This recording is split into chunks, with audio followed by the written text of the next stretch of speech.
Di dahil nakakit lens kayo, meaning hindi na kayo makakashoot ng bokeh shots. Sa episode na ito, bokeh! May kailangan ba ba akong sabihin? Okay, welcome to another episode of Photographers Back to Basics. And dito po sa episodes na to, ang pag-uusapan natin is bokeh. Merong mga factors na nakaka-affect sa mga bokeh ng shots natin. So, pag-usapan muna natin siguro dito ang focus. So, ano po ba ang ibig sabihin pag sinabing focus? Simple lang naman. Ang focus ay yung area ng shot nyo na malinaw at sharp. Pag sinabing focus, asan po ba nakafocus yung shots natin? Okay? So, kunyari, ito. Ayan, di ba?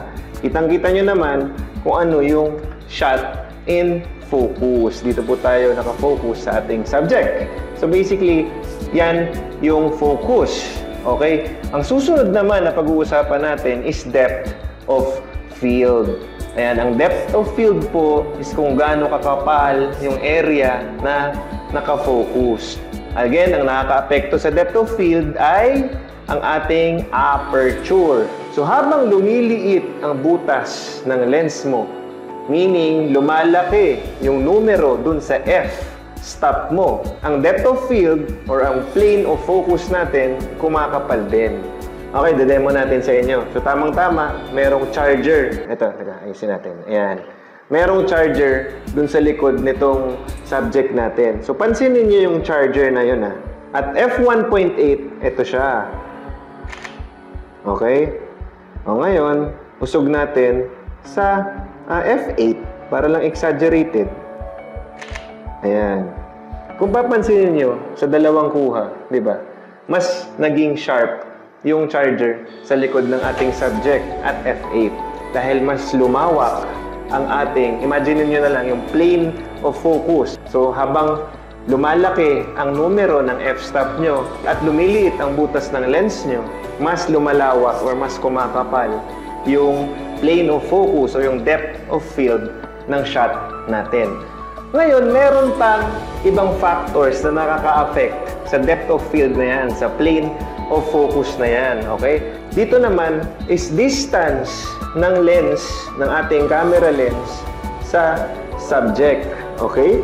So, at f1.8, pansinin nyo, focus nyo yung mata nyo dun sa pinto sa likod. Yan, f1.8. Habang lumalayo ang lens na to sa subject, lumalawak rin ang plane of focus or depth of field natin. Imagine niyo lang, hindi yun yung scientific explanation ha. I'm sure meron dun sa comment, hindi yung ganyan gumana. Pinapakita ko lang para lang ma-explain ko sa inyo yung nangyayari pag nag-a-adjust tayo. So ngayon, atras ako. Ayan. Pansinin niyo yung pinto. Diba?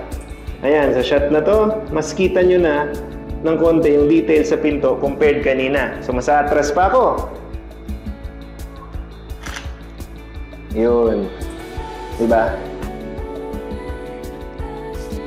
Kung lalagyan ko lang ng visual explanation, habang lumalapit, kunyari ito yung plane of focus or yung depth of field na tinatawag, habang lumalapit yan sa lens natin, numinipis yan. Okay? At isa pang nakakamnipis niyan is ang paggamit ng mahabang focal length. So, kunyari, 50 yun 50 mm, 1.8 yun. Ngayon, ito, 5.6 kit lens. O yan. Isa mga sikreto para makakuha ka ng bokeh sa kit lens, lagay mo siya sa 70. Okay, yung kit lens mo kasi 70. Ngayon, kung yung kit lens mo 50 lang, pwede rin naman, uubra pa rin yan. Okay, syempre, yung aperture, sagad mo na. At 70, 5.6 yung pinaka maliit na aperture ko, meaning yun yung pinaka malaking butas. Apply natin yung closest distance na possible. Ayan. Meron pa rin naman tayong bokeh shot. So ngayon, mas bubokeh pa yan pag mas nilapit ko pa yung subject sa lens. Ayan, di ba? Naka 70 mm, 5.6 yan, pero meron pa rin naman tayong konting bokeh na makukuha. And I bet, even kung umatras tayo ng konti, meron pa rin naman yung bokeh, kahit papano. Ayan. Siyempre, hindi lang siya ganun ka-bokeh-licious compared dito sa ating f1.8, especially dun sa 85mm natin na f1.8. Mas bokeh na bokeh talaga yan. Compare dito. Pero, di dahil nakakit lens kayo, meaning hindi na kayo makakashoot ng bokeh shots. So, isa pang nakaka-apekto ng bokeh ng shots natin is yung distance ng background sa subject natin. Pag ang background masyadong dikit sa subject natin, hindi yan masyado talaga magbo-bokeh. Kahit pa 1.4 yan, kung yan ay dikit na dikit sa natin, hindi siya ganon ka-bokeh, no?